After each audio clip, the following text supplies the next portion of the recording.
Hi everyone, Tom here with another video. And today I want to talk about something very important. If you ever find yourself in jail due to your mental illness or you decide to practice in the state of Kansas as an attorney, then keep watching this video because I'm about to explain some things that I wish I knew several years prior to this video.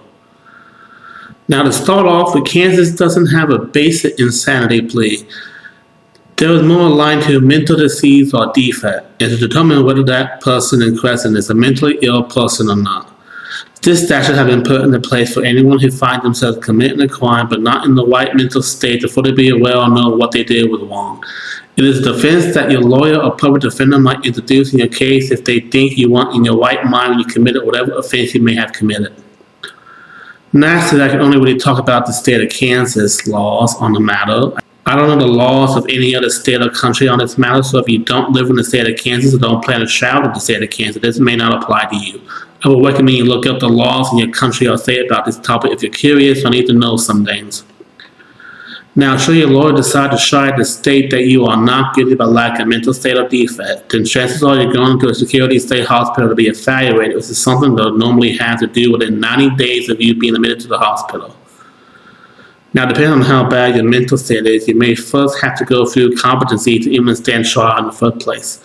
And if you're found not competent, that's just a whole other can of worms I'm not going to get into in this video, but I assure you, as tempting as it is to not want to go to court, you are far better off being found competent. I have some bad news. Should you be found not guilty by lack of mental state or defect by either a jury or the judge, and chances are if you've already been to a secure facility, then you're likely going back to one, as it requires care and treatment in what is called, at least to me, a step-down program, where you go to the highest secure hospital that the state has to offer until you prove you are not a threat to yourself or others, or should they find you no longer a mentally ill person. In my case, after I was found not guilty by lack of mental state or defect, I was sent to Lawrence State Security Hospital out in western Kansas.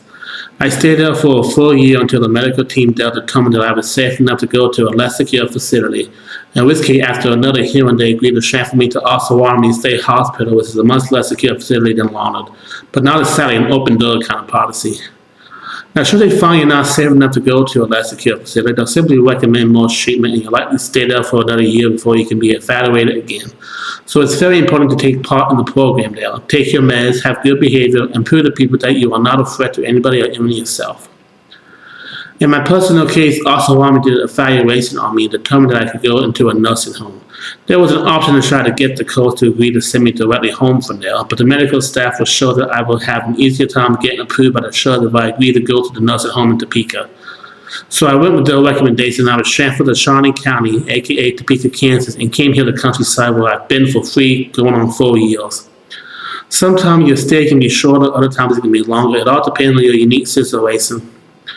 Now, when you move to a county that is different from where your case originated from, they will declare a change of venue where that case will be conducted by the courts in that county. So should you have to go to court again, you won't have to travel all the way back to your county of origin. This is also what they call a conditional release. Now, you have the right at any time to request a modification of your conditional release through your lawyer to hold a hearing to decide whether or not the release should be modified or vacated. But if you continue to have issues and cause problems, then you can end up right back at square one to the highest secure facility. So once again, if you decide to get out of the hospital and move on with your life, take your meds, go to therapy, go to those groups you have in places like Longer and Oz.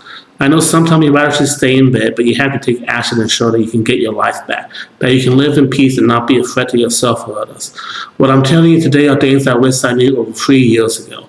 You cannot believe how many people have told me I never had a case like this, or they don't teach this in school anymore, so they basically never use it standard. So even lawyers and district attorneys may not know everything about it. So you need to be patient and let your lawyer work for you and learn more about the case if they happen to be a different for the lawyer that showed that defense in the first place. With any luck, unless you want to become a lawyer, you will never find yourself in this situation, that you'll be well medicated and not commit a crime that lands you in jail. I am fortunate that my lawyer worked for me and kept me out of prison with this defense. It's so important when you're accused of a crime to work with your attorney and make the best defense possible in your case, whether you suffer from a mental illness or not. Thank you so much for watching this video. I hope it has been informative for anybody who wants to know more about this Kansas law. Don't forget to hit that like button and subscribe for more videos, and I will see you next time.